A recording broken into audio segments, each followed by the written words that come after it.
Welcome to National Pension Partners, where retirement planning meets peace of mind. Today, we're diving into the 412(e)(3 plan, also known as a fully insured pension plan. This isn't just any retirement plan. It's the gold standard for stability and guaranteed benefits. How does it work? Simple. It's funded exclusively by life insurance and annuity contracts. This means no market risks, no actuarial assumptions, just ironclad guarantees. Think of it like this. You're a small business owner who hates surprises. The 412(e)(3 plan gives you predictable, stable contributions every year. Your future benefits are backed by insurance contracts, so you know exactly what you're getting. No guesswork, no headaches. But there's more. These plans are designed to maximize your contributions and offer significant tax advantages. And with National Pension Partners, you're not just getting a plan, you're getting a team of experts, attorneys, CPAs, actuaries, all dedicated to making your retirement as secure as possible. We provide personalized consulting, ensuring that your plan is tailored to your specific needs. Best part, initial consultations and proposals are absolutely free. $0, zero commitment. So if you want a retirement plan that's as reliable as your morning coffee, head over to nationalpensions.com. With the 412(e)(3 plan, your future is in safe hands. Retirement planning never sounded so thrilling. Perfect for small business owners who like their finances as predictable as Monday mornings. Stable contributions, ironclad guarantees, and serious tax advantages.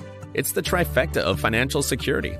And with National Pension Partners, you get a team of brainiacs, attorneys, CPAs, actuaries, ensuring your retirement is as secure as Fort Knox. Oh, did we mention the free consultations? That's right. You get a personalized expert proposal with $0 down. So, if you want a retirement plan that's as reliable as your morning coffee, head over to nationalpensions.com. Because when it comes to your future, boring is the new exciting. Retirement planning never sounded so thrilling. For more details, check out National Pension Partners at nationalpensions.com.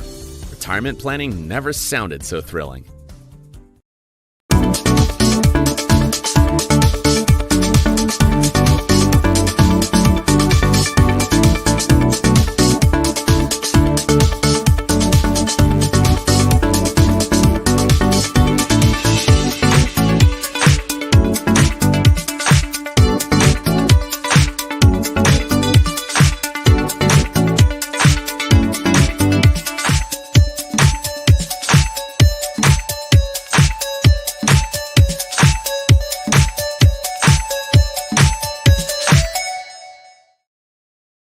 All right, it's Thursday, September 5th, 2024, and a lot's taking place in the world, including the fact that a former EU Brexit negotiator, Michael Barnier, has been named the new French Prime Minister. So that's something going on in the European theater and all along those lines.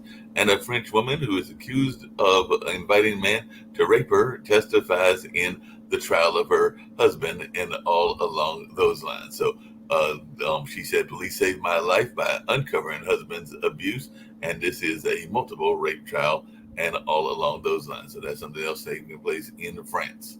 And Israel airstrike hits Gaza as second phase of polio vaccination begins. So that's something else that people are paying attention to.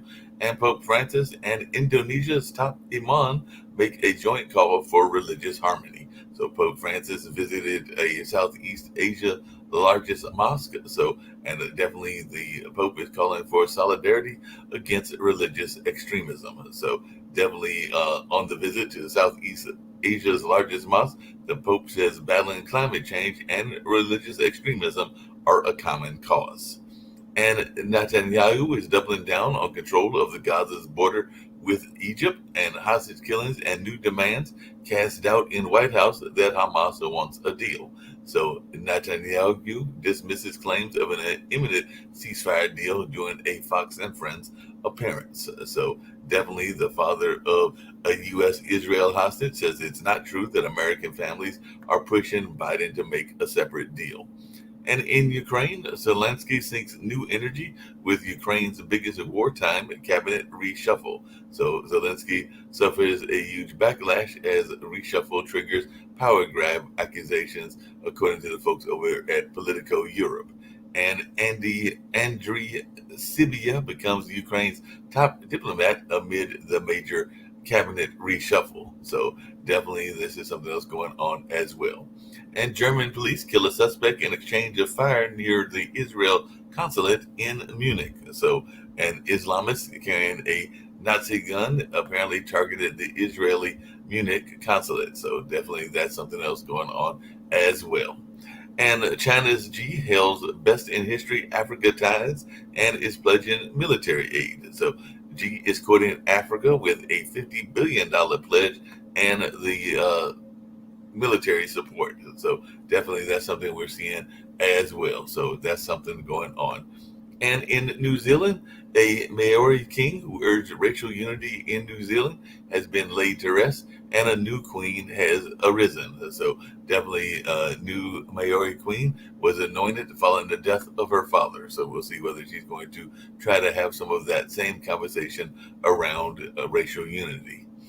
And Ukraine gamble against Russia risk becomes blunder, and according to NBC News, Putin supports Kamala Harris and says Ukraine incursion failed to slow Russia's advance. So that's something that was coming out of the NBC News folks and everything. And we'll see if folks agree with that, or if they think that that's just some more political maneuvering and all along those lines. So we'll definitely have some conversations about that, I'm sure, as well. And definitely there's even conversations, and I know that some people have talked about it in the past about some of the nations that still do genital cutting, but apparently, according to a New York Times article, when a nation banned female genital cutting, a defiant 96-year-old resisted. So I'm thinking that she was still keeping the practice going and all along those lines. So definitely it'll be interesting to see what goes on in that way. And the Greenfield victims over there in Europe are still waiting for justice after a very damning report. So there is definitely a report about the Greenfield fire, and apparently it definitely laid the blame on a number of folks and all along those lines. So definitely folks are still trying to find some closure to that particular incident and everything. And Super Typhoon Yagi, China is bracing for the biggest storm in decades. So it looks like Typhoon Yagi is nearing southern China with heavy rains and strong winds. So definitely that'll be something interesting to see as well. And folks are still investigating the Mike Lynch yacht incident. So the Bayesian super yacht victims were trapped alive when the ship went down, is what folks are saying now and everything. So the super yacht victims' cause of death was death by confinement, according to the autopsy reports that are out now and everything. So definitely there's a lot going on in the world and all along those lines. Let me get to some of U.S. news, and then I'll bring in Nick and Sasha, see what they've got to say about a number of these things as well, including the fact that there was another shooting. This time it was in Atlanta and everything. So apparently the Hall County student arrested for making threats on social media, and it says that the high school shooter, Colt Gray, was investigated last year for threats. So apparently this is his not first time doing these kind of threats and all along these lines. And right-wing influencers were duped to work for a covert Russian influence operation, according to the U.S. So apparently a few right-wing pundits were allegedly funded by Russia, according to the DOJ indictment. So the DOJ bombshell alleges MAGA Media Group is backed by Russian money. So that's something else that we're seeing as well. And in California City, hit by landslides, slipping may not be stoppable. So I do know that that's over there in the Rancho Palos Verdes area, and they're saying that that is still in concern, even though it took place a couple of days ago as well. And an anti-abortion group blasts Trump's recent appointments and everything. So Trump ties himself in knots on abortion, according to some folks. He's in trouble, and he knows it, is what Scaramucci said when apparently there's been some waffling on the issue of abortion from Trump. So definitely that's going on, and apparently Liz Cheney has come out with her endorsement of the Harris campaign. So a top GOP Trump critic says she will be voting for Harris. And Harris apparently has agreed to the muted mic rule in the debate with Trump. So it does look like the debate is going on to take place next week, and definitely that's going to be interesting to see how that plays out and everything. And Kamala Harris has accused Donald Trump of trying to muzzle her in the TV debate. But we'll see how this all plays out and what folks have to say as well. And Jack Smith, the Trump attorney, back before Chutkan in D.C. January 6th case. So the first hearing in Trump election interference case since the immunity ruling. So Trump is to skip the federal court hearing on Thursday and plead not guilty to charges in Jack Smith's election case and all along those lines. And Hunter Biden is in the news as well, as Hunter Biden goes on trial in Los Angeles over charges of tax evasion. So Hunter Biden's criminal tax trial begins with the jury selection in California. So politics, drugs, and taxes will be on the kind of menu as folks are thinking about that as well. And apparently Tim Walz's mom is fighting to keep peace between Tim Walz and his brother, who is actually a supporter of Trump, and all along those lines. So Tim Walz's brother stands by criticism of his policies, but says that Facebook wasn't the right platform to express his views. So Tim Walz breaks her silence over the rift between Harris's vice president pick and his brother Jeff. So Tim Walz's brother apparently is 100% opposed to the Democrat vice president nominee's politics. So they were saying that they don't agree, and a number of things along those lines. So like I said, I'm bringing Rick Rosner. I've also got Sasha Starr with me and others as well. So it's always interesting when we got these folks that are from the same family that don't agree and everything. I'm sure that Sasha has some family members that don't agree with him, and the same with myself and Rick Rosner and everything. But this is being played out on the national scene and everything along those lines. So, hey, Rick, do you ever run into relatives of yours that don't necessarily have the same viewpoint that you do? Yeah, I mean, I've got double the family that most people do, because my parents got divorced when I was 0 years old, and they each started a new family. So, yes. Yeah. My wife's writing a book about it. She found a bunch of love letters between my parents from the mid 50s, and she only knew them when they hated each other after they'd been divorced. So her book is her effort to figure out how all this love turned into so much hate. Yeah, I was shocked to see Tim Walz's brother picking up the Republican mantle. That doesn't seem right, in my opinion. But it is what it is out there in political land. It is what it is out there. But speaking of being what it is, Jimmy Carter had a troublesome brother, Billy Carter. Right. Nixon's brother, they didn't, got caught with shenanigans. And yeah, but well, I did have a question for Sasha, because I know he's not a big Putin fan. Many of us on this network are not big Putin fans, but apparently Putin on Thursday said that Ukraine's gamble to seize his country's territory has backfired by boosting his own military advance, a boost he paired with a teasing claim of support for Vice President Kamala Harris in the upcoming U.S. election. So speaking at an economics forum in the far eastern city of Vladivostok on Thursday, he said it was a sacred duty of the Russian army to do everything to throw the enemy out of the border region of Kursk and protect its citizens. And then he went on and apparently said that he was going to support Kamala Harris and all along those lines, even though many people think that he is a big supporter of Trump. So what is your take on this notion that he is saying that he is going to support Harris? Because asking about the upcoming U.S. election, he said it was ultimately the choice of the American people, but claimed that Russia backed Harris, the Democratic nominee. So apparently he's trying to waffle somewhat. Well, you see, you have to understand that Russia is not just a faraway country which is fighting some wars here and there once upon a time. Russia has infiltrated all Western societies, including United States. Russian money, or Russian oligarchs' money, they are supporting and participating in ownership of such notable companies, like, for example, former Twitter, today it's X. So X has been financed partially by Russian money in tune of $7 billion. For some reason, Elon Musk, who is purportedly the richest man in the world, he didn't have his own 44 billion dollars to buy Twitter at the time, so he needed Russian money. He's got Russian money. But you see, with money comes responsibilities.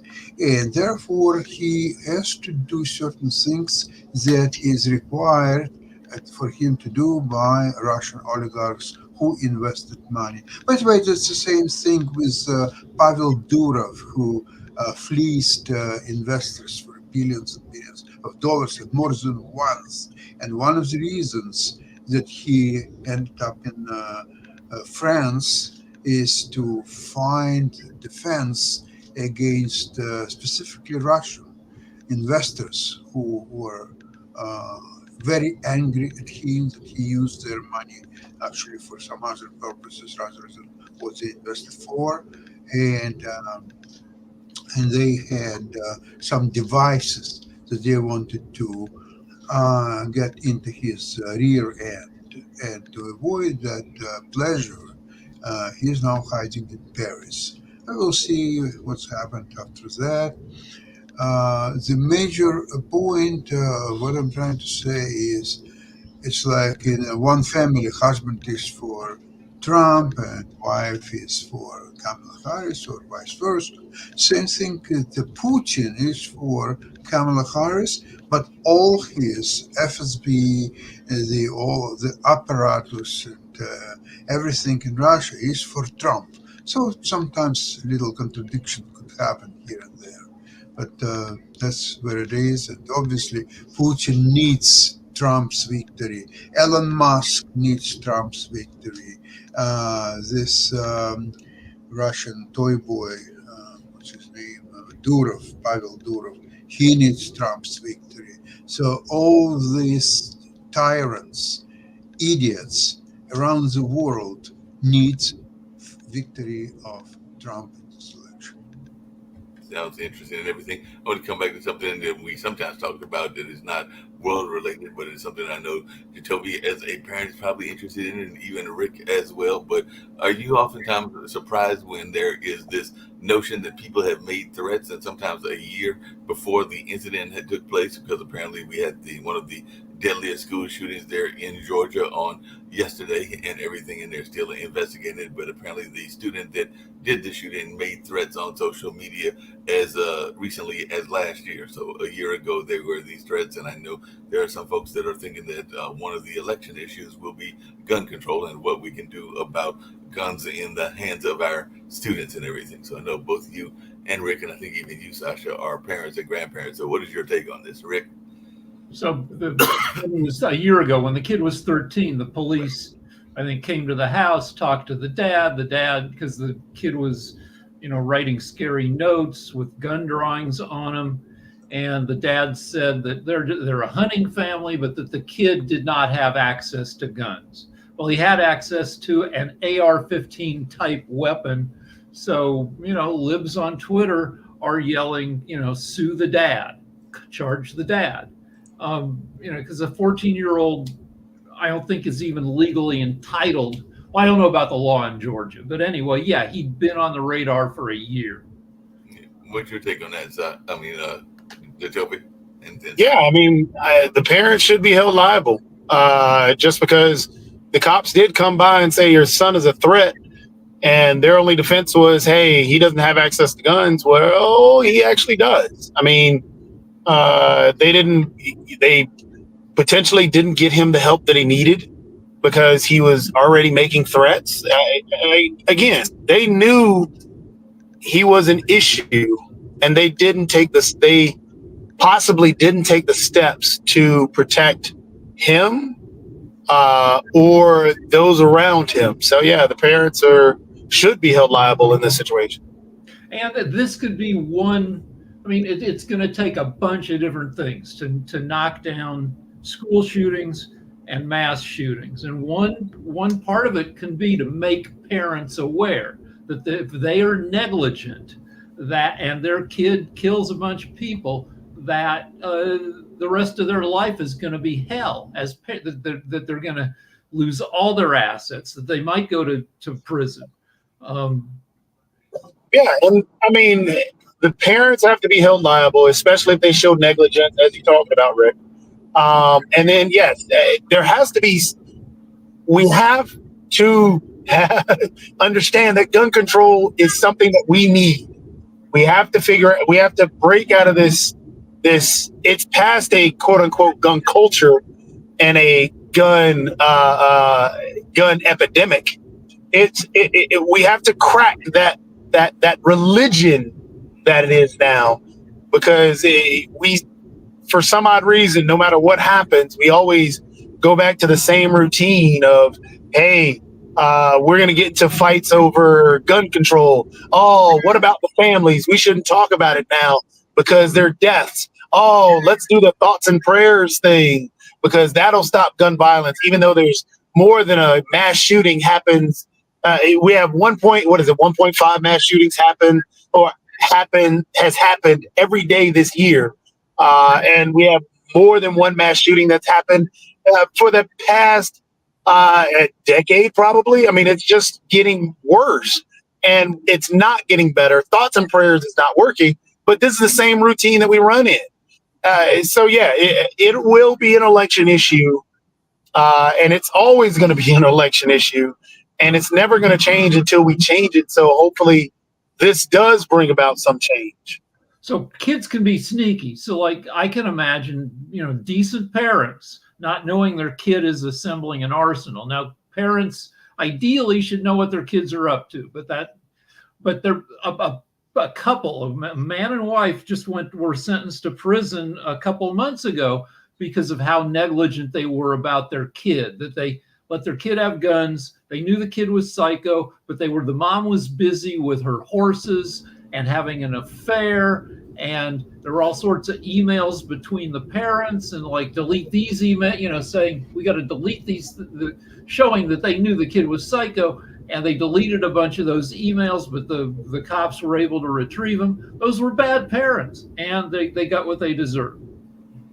Well, I know one of the things that actually you talked about is this notion of freedom of speech and whether freedom of speech is actually a real thing or not and everything. And some of the issues around guns is freedom of speech because some of these people are making statements, as apparently this kid did on social media and other things along those lines. So the freedom of speech issue will probably come up even in this conversation as well. So what is your take on that, and how much should we be concerned about what students or what people in general say on Facebook or social media in general? Because like I said, sometimes they will even make pledges as to what they are going to do in their situation, whether that's here or whether that's in Europe or whether that's any other part of the world. Well, in a world where we live today, I think freedom of speech is a fiction, and that is a very, I would say, self-inflicting wound fiction.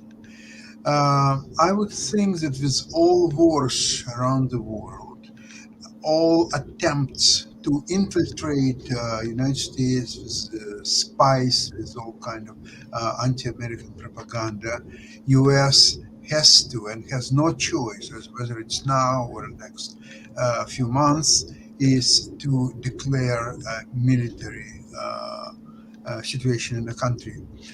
Completely forbid all demonstrations, all this nonsense as freedom of speech and so on. And if you want to say something, you must have not only a right to say something, but also responsibility for what you are saying. And with responsibility comes some possibility sometimes being sued for what you said. And as I said many times on this show, it will require you, if you are being sued, to come with $25,000 retainer. So lawyer will take your case, and it's just a retainer. The total cost will exceed most likely $200,000 unless it will be settled very quickly. And the settlement is not going to be very pretty for you. So that nonsense with the freedom of speech must stop, especially in case of social media.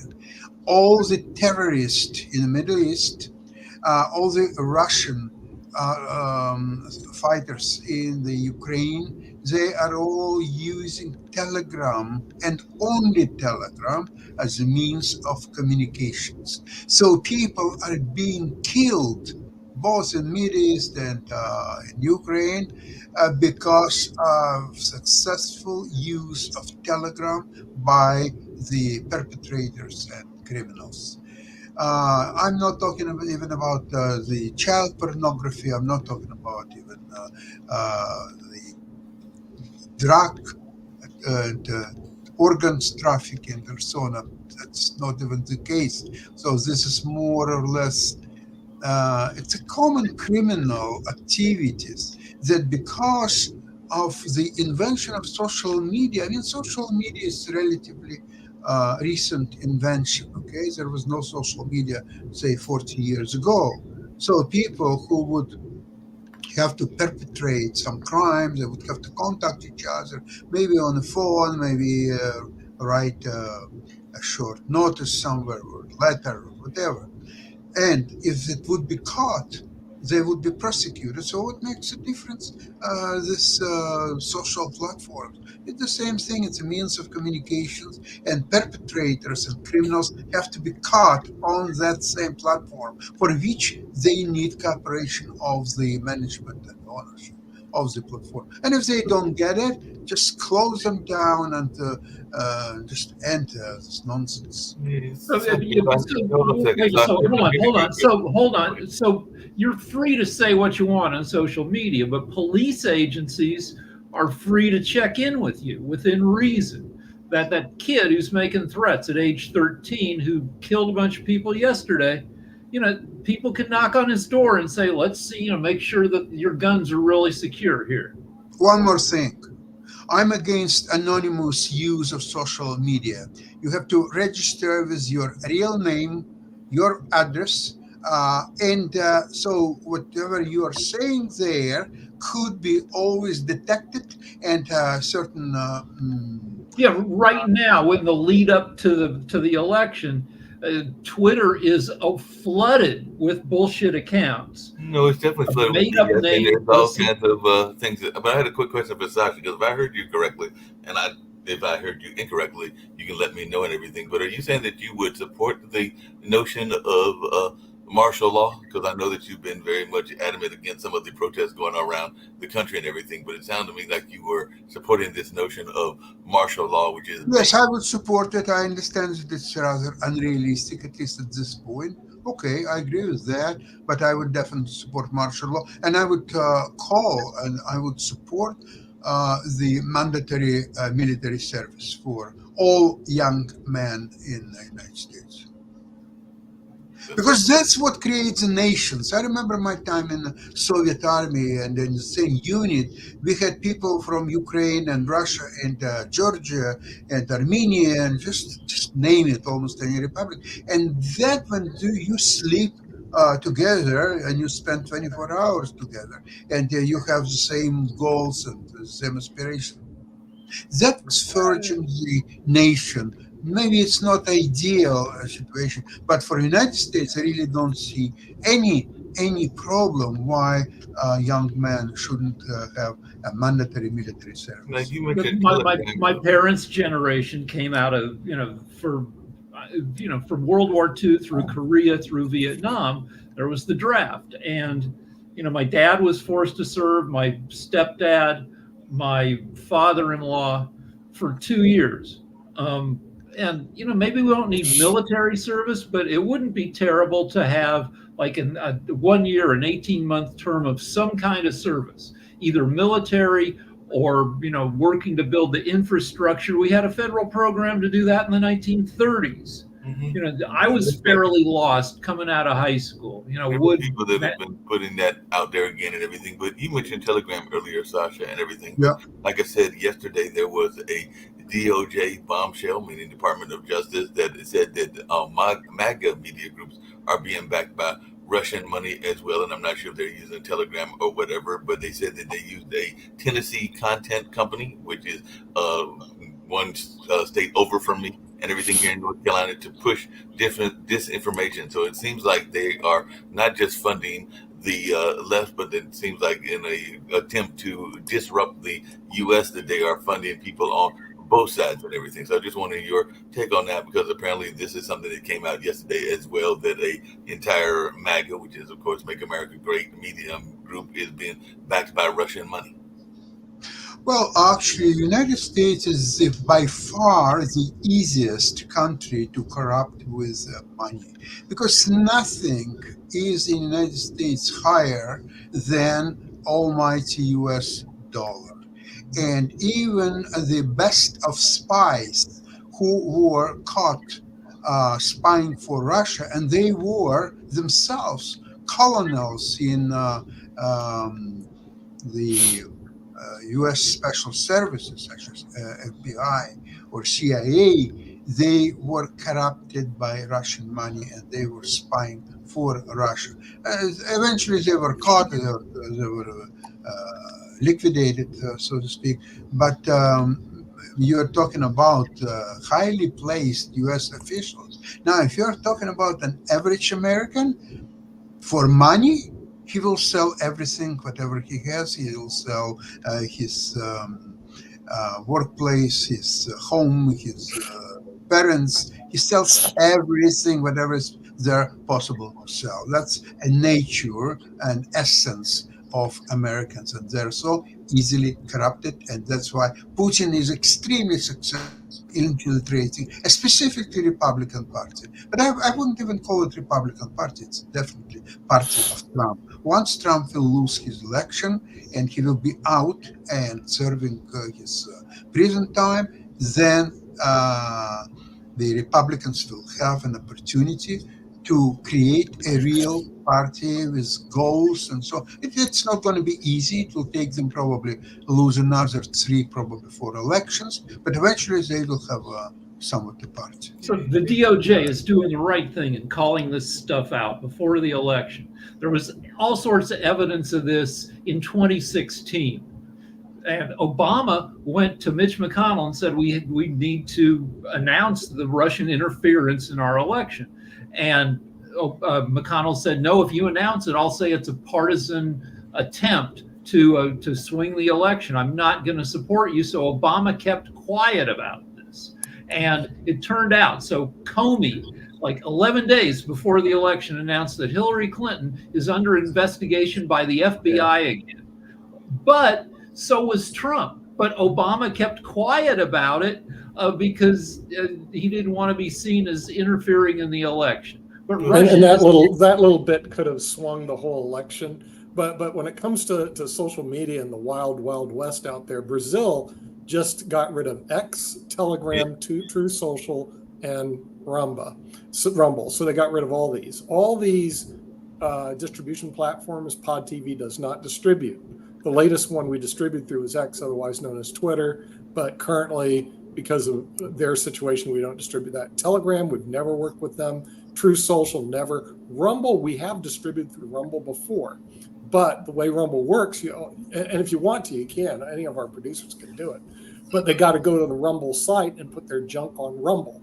We've only had one past host that was on the Rumble, and he was on Rumble heavily. That was Jeff Ahern, because he was definitely more of a right-leaning kind of commentator. Yeah, but do we have anybody on Rumble right now? I used to post. No, like I said, Jeff was the only one that was on Rumble that I was aware of, and everything. Yeah. And like I said, but here's the funny thing: they've all been banned in Brazil and a half a dozen countries because apparently they purvey a lot of misinformation, and so that's one of their problems. But the real problem that distributors have, I mean, it's not a problem; it's a good thing for distributors. They are immune from liability under Section 230. So if a lawyer wants to sue Twitter, you can't sue them because they're immune. They have like blanket immunity for anything that's transported. So the only way I can think a lawsuit can go through is you've got to sue the producer of the show. And I'm waiting for that to actually happen because plaintiffs' attorneys aren't stupid. They're sitting around looking at this, especially the misinformation that we've been given on healthcare through certain groups that are like, they sound like they're official groups, but they're not. And if you take their advice, you can die or be seriously injured. And it's just a matter of time because, plaintiffs' attorneys look for it. It's a matter of time before they sue. They don't sue the distributor. They go direct to the. No, they go directly.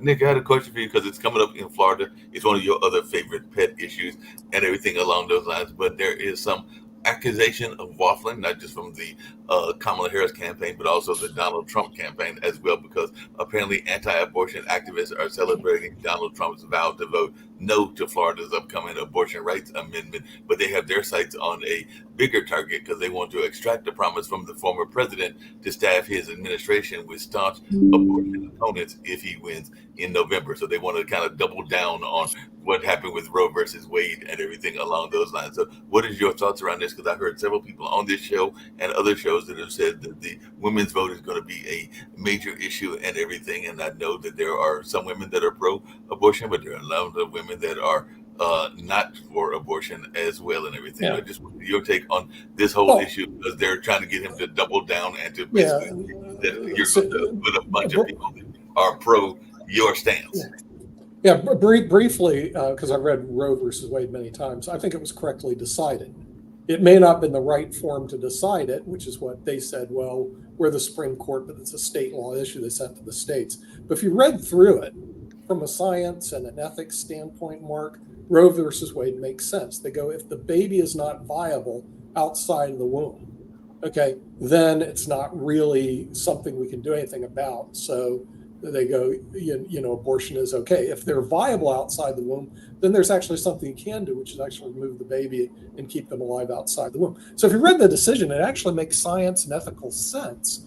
And when they overturned a decision that had been around for 50 years, they created a lot of problems. So I'm sorry, Supreme Court, you could have stayed the course and then we wouldn't be discussing this again and again and again. And now they sent it to the states. And that's chaos. So what they did is, part of what's going on in the campaigns is you have candidates that are accusing people that they are going to have a national abortion ban. That's part of what Kamala says about Trump and everything. And then there's this whole argument about whether you should restrict abortion pills, which some people can call the day after pills and all of those lines, or even the whole conversation around. Well, the problem after Dobbs is, can you even have a national ban? Because the thing is, they're saying the 10th Amendment leaves this to the states. And if you leave it to the states, it's not an issue for the federal government, nor it's an issue for any of the candidates. It's a state law issue. But go on, Rick. Trump has no consistent stance on this. It's whoever he talked to last, or whatever thing he. Whatever group will vote for him. Right. So I want to go back to social media for a sec. Yeah. 2 years ago, when Musk bought Twitter, he removed all guardrails against bullshit. And now Twitter is just a sea of bullshit. And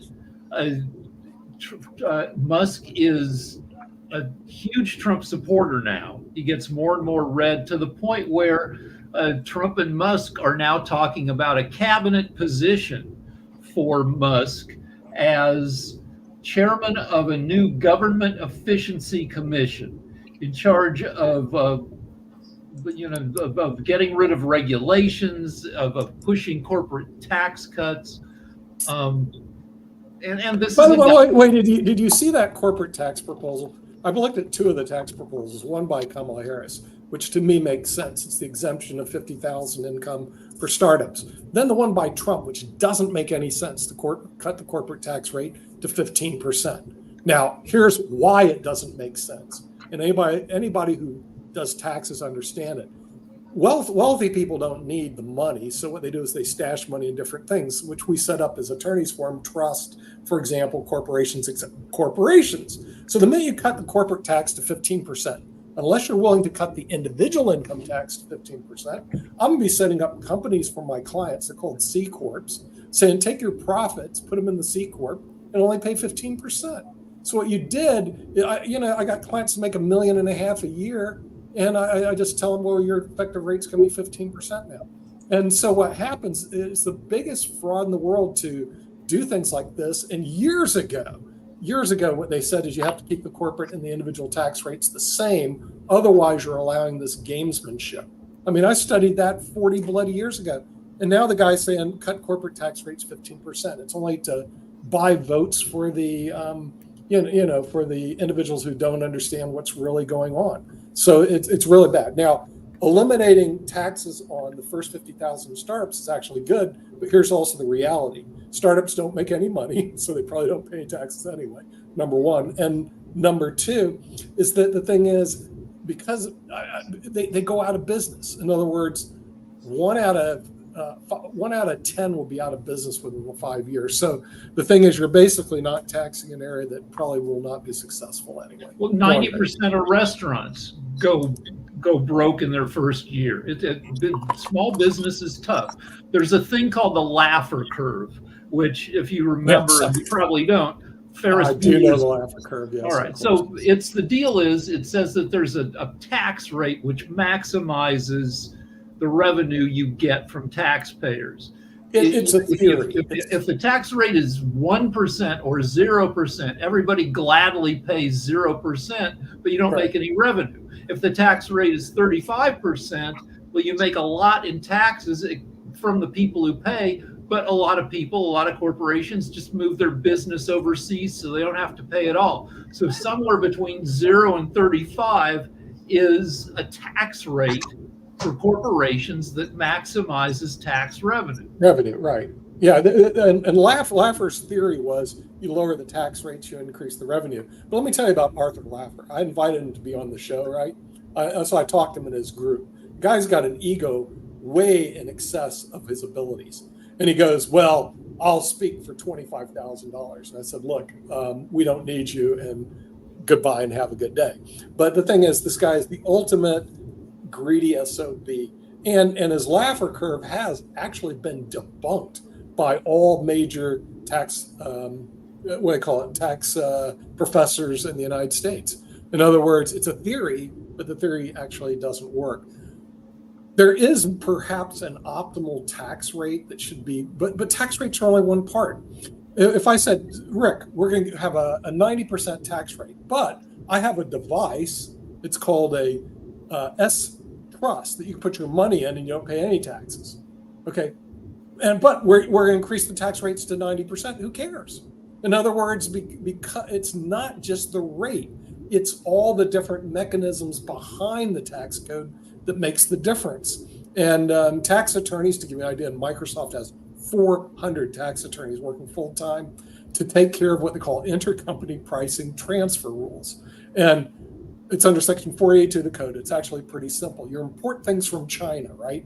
And what you do is you mark it up before it gets here, and you mark it up in an overseas tax shelter country like Cayman Islands. So when it comes here, you purchase, Microsoft purchased it for like $10,000. They bought it from China for $100, but then sold it to the Cayman Islands for $10,000, and then they buy it for $10,000. Then when they sell it for $11,000, they only pay $1,000. This sounds like a total hustle. I got a story. There's so many of these scams out there. It's not funny, and all the Americans know they're getting screwed, but they don't know how. So in the 1960s, the tax rate, federal tax rate, if you were making more for any money above $1 million you made in a year, was 91%.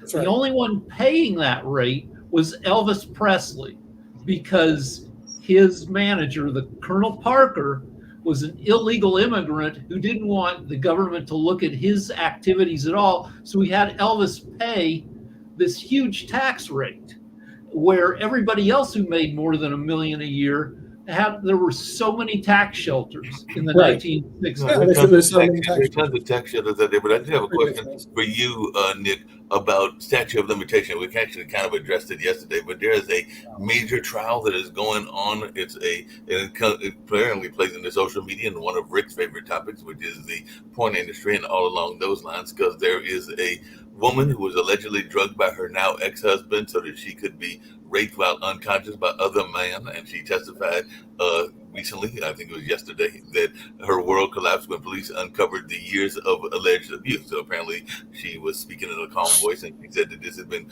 going on and that there were thousands of images that police investigators later found, and I'm sure that they were putting them up on the internet. But the person that is being accused of this crime is now 71, and there are 50 other men that are standing trials of aggravated rape and face up to 20 years in prison. Now, this crime took place several years back. So how far does the statute of limitation go even with sexual crimes? I guess that's my question. Good question. It's a good question, Mark. It really depends if it's federal or state law.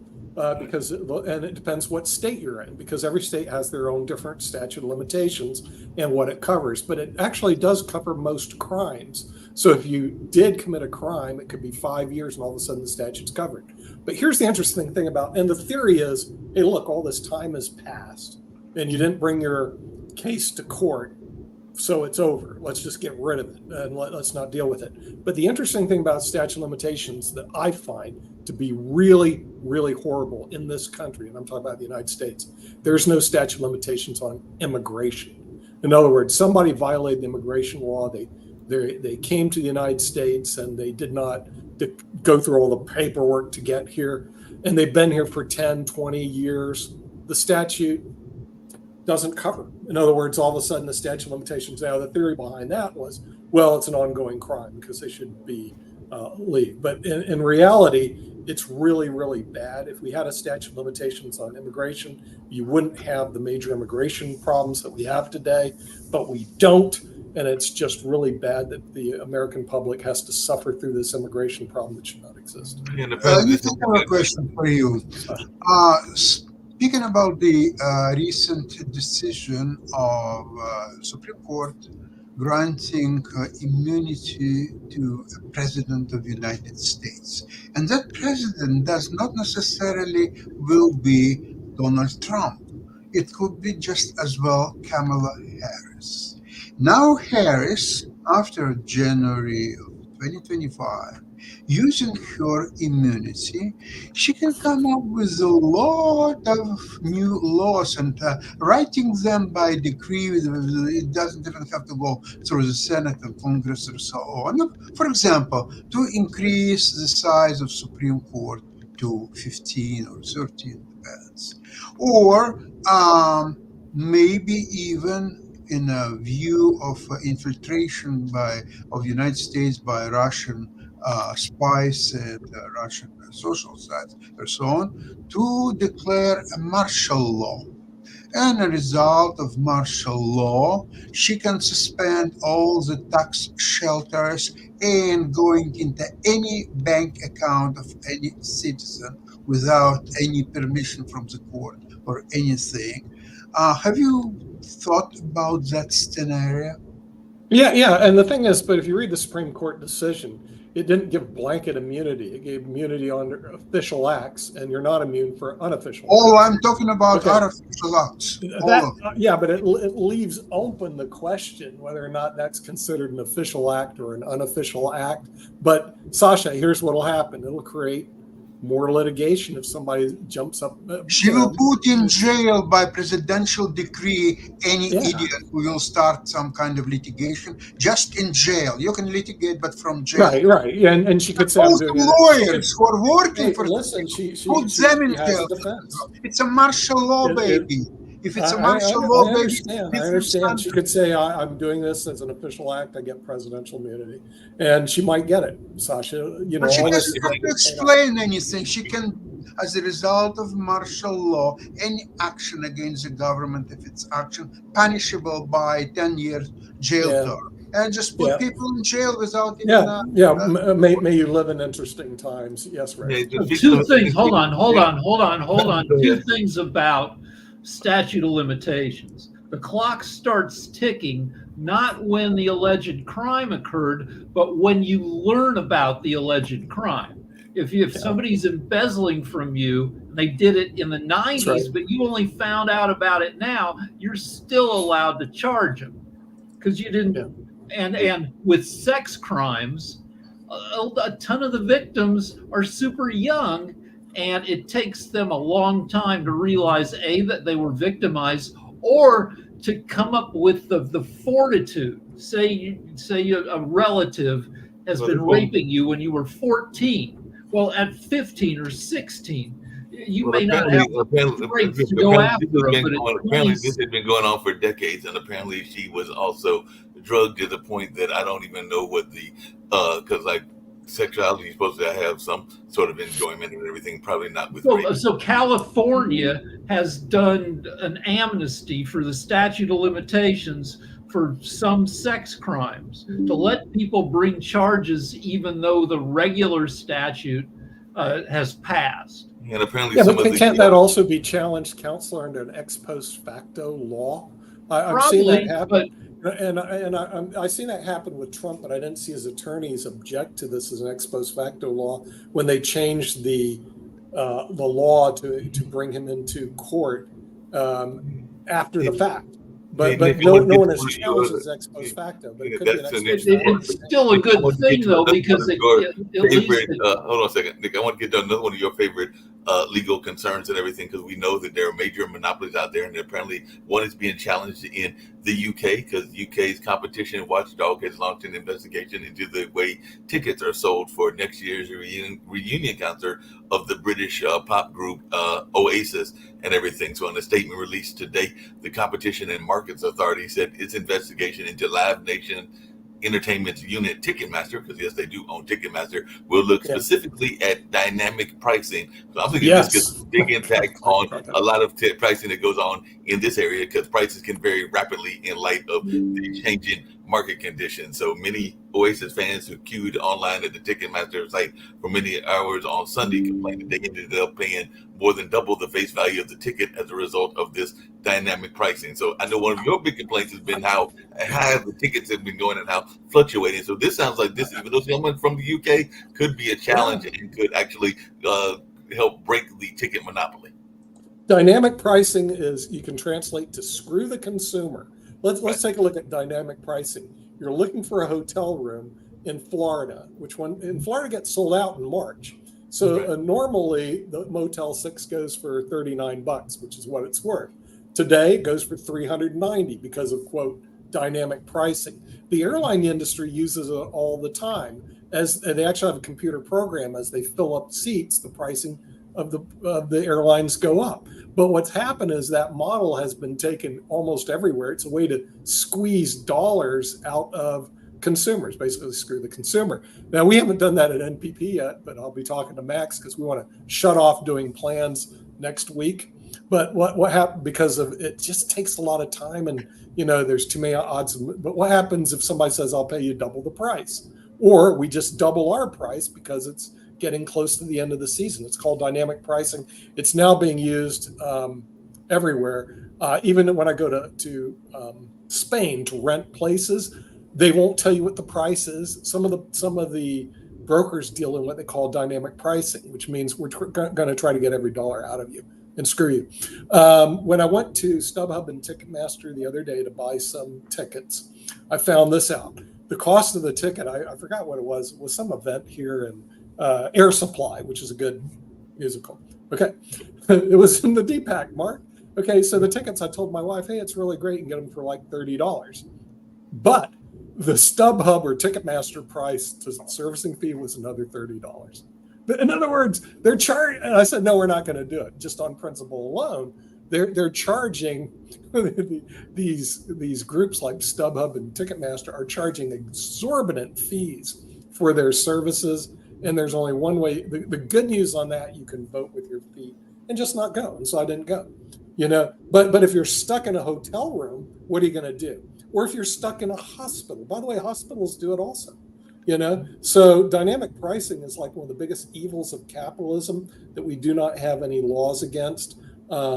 But it's quite cute. And I think you're going to see more and more of it. It's a way that you can squeeze dollars out of anybody who can get your hands. This extra fees, what Ticketmaster charges, it's going to Ticketmaster. It doesn't have to share with the it's the Ticketmaster or anything. It goes to Ticketmaster. So they might as well devise, for example, ticket for the group, say to pay the group whatever they are worth, say $20 per ticket, right? But then they can sell $60 ticket for $40 will be their dues or fees. Yeah. Call it anything. It- But we will make twice as much money as the group itself, right? Right, exactly. So the group, like Air Supply, would have got $30, and Ticketmaster was going to get $30. So the person who did the performance, put everything on, Nick, the part of the venue, problem, the part of the problem is Ticketmaster what got as much as they Sasha did. just alluded to and everything, which is that, Gosh, as I just said, Live Nation owns Ticketmaster. Live Nation oftentimes owns the acts as well. So sometimes the one that's getting paid the most is whoever owns Live Nation, because they own a lot of the components. They own the tickets, they own the venue in some cases, they own the acts, and they own a number of other things. So in that case, whoever is the president of Live Nation is making a killing because they own a little bit. It's not the president if you're a shareholder, Mark. I mean, the only thing I can think of, because I'm watching consumers getting screwed on entertainment, the only thing I can think of to get back is to buy shares in the company that's screwing them. And by the way, not participate as a consumer of their crazy dynamic pricing, otherwise known as screw the consumer pricing. So instead of buying NVIDIA shares of Live I just Nation, won't go. So, question for you guys: Has the quality and quantity of new music been knocked down by the disruption of the music industry? You can't make money selling albums anymore. Only the biggest acts can fill, stadiums. Has music been made suckier because of the economics of it now? Boy, that's a good question, because that's subjective of what people think is good. Right. Again, my personal opinion, I like the music of the 70s and the 80s, and even the 60s. I think the music today just really sucks. As a matter of fact, it's so bad, I'm horrible at it. I can't sing, I can't dance, I can't do any of that stuff. But I absolutely agree with you. I absolutely agree with you. The competition is so weak. They're so bad. I'm going, my voice is horrible, but it's not as any bad as the people that are making money in the industry. So bottom line, the music industry in the world right now is all-time low. Even Taylor Swift, and my grandkid admitted it. Now, he was the male grandkid. The girls love her. Oh, it's Taylor. He goes, she's mediocre at best, and she markets the bejeebers out of herself. And frankly, I listen to all her stuff. Her stuff is mediocre at best. But on the other hand, music may have moved beyond us. Because rap is brilliant, but do I know anything about current music in the field of rap? Not really. Some rap is good and some rap is bad. I don't consider rap to be a music. It's a noise and some clever lyrics once in a while, but it's not a music. It's the music based on tone. There has to be a tone, a tune, a melody or something. If it's not there, it's not a music. It's a noise. Yes, you can hear something. Yeah, I hate to say it. Maybe I'm an old fuddy-duddy. Today, I listen only to classical music on 88.7 or whatever it is here locally. In other words, classical music seems to be great all the time, and they've done studies on it. It's actually great for your brain. It's also great to relax you. In other words, it has a lot of good features they've done studies on. All this other music is garbage. Even though I like some of the garbage, I like junk food too, but junk food isn't quality food. So all this other stuff you're listening to is junk food. No, classical music is real music. The rest of it is very modern jazz and everything. And there's many jazz artists out there that are doing quite well and everything. There's jazz is number 2 soul out there. There's some great soul music out there.